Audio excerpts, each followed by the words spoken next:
Metabolisme asam amino.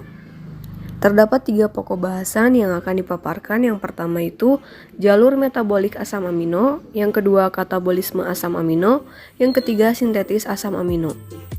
Asam amino biasanya menyediakan kebutuhan nitrogen untuk yang pertama struktur basa nitrogen DNA dan RNA, lalu hormon dan fosfolipid, asetikolin dan neurotransmitter lainnya, dan heme dan struktur lain yang berupa seperti mioglobin, hemoglobin, sitokrom, enzim, dan lain-lain. Kira-kira terdapat 75% asam amino digunakan untuk sintetis protein. Asam amino dapat diperoleh dari protein yang kita makan atau dari hasil degradasi protein di dalam tubuh manusia.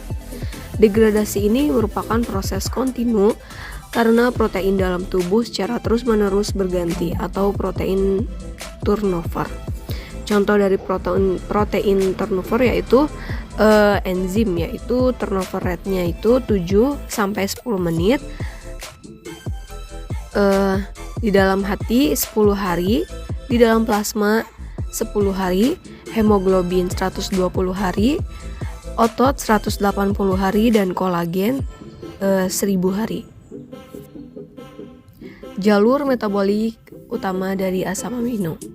Jalur metabolik utama dari asam amino terdiri atas yang pertama yaitu produksi asam amino dari pembongkaran protein tubuh, digesti protein diet, serta sintesis asam amino di hati. Kedua, pengambilan nitrogen dari asam amino. Sedangkan ketiga adalah katabolisme asam amino menjadi energi melalui siklus asam serta siklus urea sebagai proses pengolahan hasil sampingan pemecahan asam amino.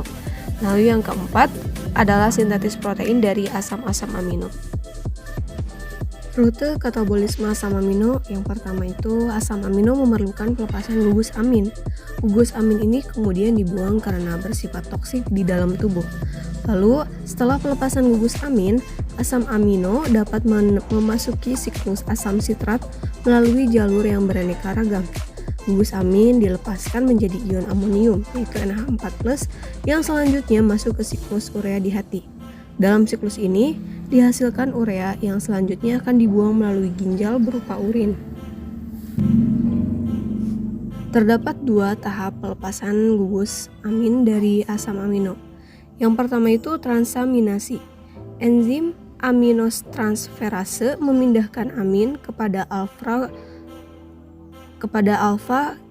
ketogultarat menghasilkan glutamat atau kepada oksaloasetat menghasilkan aspartat. Yang kedua yaitu deaminasi oksidatif. Pelepasan amin dari glutamat menghasilkan ion amonium. Rute sintetis asam amino. Semua jaringan memiliki kemampuan untuk mensintesis asam amino non-esensial, melakukan remodeling asam amino, serta mengubah rangka karbon non-asam amino menjadi asam amino dan turunan lain yang mengandung nitrogen. Tetapi, hati merupakan tempat utama metabolisme nitrogen. Dalam kondisi surplus diet, nitrogen toksik potensial dapat